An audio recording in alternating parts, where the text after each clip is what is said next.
Okay folks, I know what you're thinking.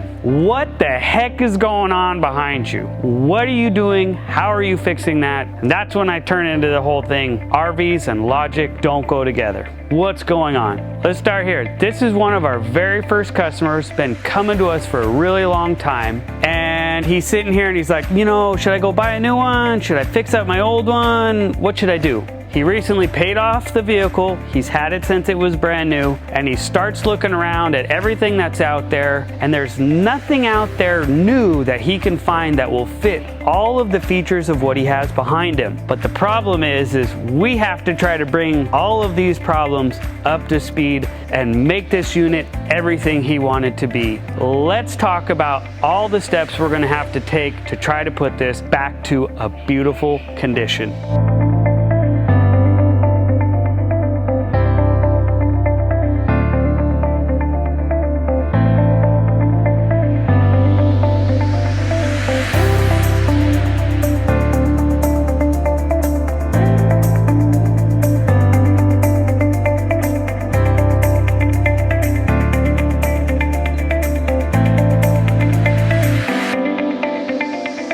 Now let's walk around and talk about the details. If we step back and we talk about the wall construction like a sandwich, you have your inside piece of bread, you have your foam that gets installed here, and you have an outside Phylon skin giving you a complete sealed surface. A lot of people forget very, very important thing. Water needs to stay out of the coaches. See this? This is what a window used to be in. And if you don't seal around that, or you don't seal the bottom of your leg of your awning, you get water in the wall. One of the problems of this vehicle is it had a blistering condition. What I mean by blistering is the exterior skin of the vehicle starts coming off in circles and blistering off. A lot of places try to go out there and try to Bondo it and fill that, and it just comes right back. So the only way to properly fix that condition is by removing that exterior skin, and in this application we had to remove all of the foam that was behind it because that too had damage. So we're gonna have to cut and patch this center panel and then reinstall that, reinstall new foam, and reinstall all new glass on the outside. If you have a house, right, and you build it on a flat foundation, when you have an RV, this floor is your foundation of your house. If it starts to move or lean one way or another, everything inside of there doesn't always line up anymore. Not the chassis, but the floor has an issue. So what we're gonna have to do is we have to go back and we're gonna have to reinforce the rails to the floor, putting this floor straight and flat again. Let's talk about a little things that are behind the surface that a lot of people don't realize when you're building a motorhome or a trailer. If this is 1/8 Luan and you want to install a nice big sturdy cabinet on the inside, what you have to do is you have to install blocking, which is in this application steel that they install and glued into that wall. So when you shoot the screws in for that cabinet, you have structure and it's not foam. As you can see right here in the manufacturing process, nothing is perfect and the screws are just outside of where that blocking is. This is more blocking for another cabinet. Up on the top you can see the blocking for the overhead cabinet. All of those screws did a little bit better job of finding all the metal. Over here you have the furnace has been exposed, so we're gonna have to try to clean all that up and make sure that that's all ready when we put it back together. Here's how they run all of the 110 wires into an outlet. This is normally covered by a skirt. Over here is where the rear tire is supposed to be, but what we've done, we have jack stands and everything in place. We've put the unit to where it is flat, so when we go back and reinforce it,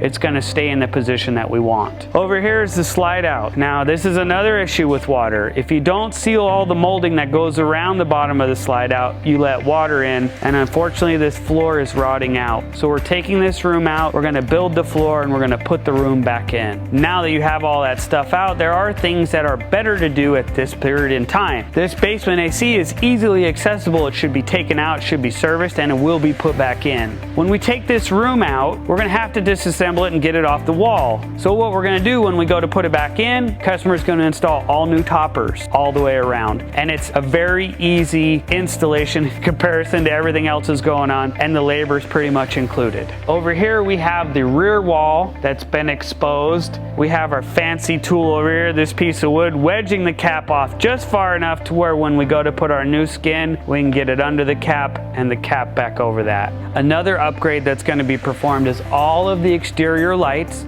are all going to be replaced with brand new lights when we put everything back on with the Leisure LED product. Another upgrade we're going to do on this vehicle when we put her back to better than new condition is this unit used to have awning legs and a standard legged awning. What we're going to do is we're going to come back, we're going to remove that, and we're going to install a legless awning that's going to tie into all of that aluminum structure just up there. Sometimes you got to go back to basics, install this super fancy technology, straight lining front to back, being able to truly see how far out of level the subfloor is from front to back. This slide out also had a problem, so this floor is coming out, so we can rebuild this and put it back in as well. More blocking in the wall for all the cabinets. We have some more water damage right here, so this panel's all going to have to be replaced from the inside before we build that wall back out. This customer has done a residential refrigerator upgrade, so I don't know at this point if he's going to want to just put a standard door on here, or we're going to go back with that standard RV refrigerator vent. If you wanted to see how much they cram into such a small space, there you have it, folks. There's a black water tank custom molded to fit that wheel well, straight under the toilet from side to side with ample capacity. This slide out is in good condition. The floor is solid. There's nothing needed to be done here. Again, we've hollowed out all of the foam on this side. There's all of your 12-volt wires. Don't do that at home. Nothing's hooked up. But again, 12 volts, not really going to shock you that bad. Here's all your 110 in the wall. Here's the screws that they shot through, connecting the subfloor to the end wall. If you kind of want to know a little bit more about how this unit's put together, right here we have an access point where all of these wires are going to get tucked back in, made that connection when we're done. Right here is how you get the diesel into the tank. It's got the hose right here going into the tank. You got your breather. Customer's probably going to try to do an upgrade on the fuel fill door if there's one available. All of this is going to have to get replaced. This is the freshwater fill and the breather. This is the blocking that was installed to hold the mirror. Here's your water heater coming out. If you step over and you look right here, you can kind of see the foam that was installed everywhere else. And a lot of the times, depending on how it comes out, we don't want to have an imperfection on the surface. So depending on how bad it comes out, like something like this or surfaces like this, we'll have to clean it off and then install new foam and then reinstall new fiberglass. Wipers are all going to get refreshed. Windshields have already been replaced. All the batteries are going to get replaced with something new. Another feature we're going to add to this is all of the exterior headlights and taillights are all going to be upgraded with modern technology as well. Well, folks, I know that was a lot to cover. That's just touching on the surface of the things we got to do to make this shine and be everything that customer wants it to be. So like, follow, and subscribe. Click that bell to get notified on where we are on this and our other projects, or if you're in Fontana, California, stop on by.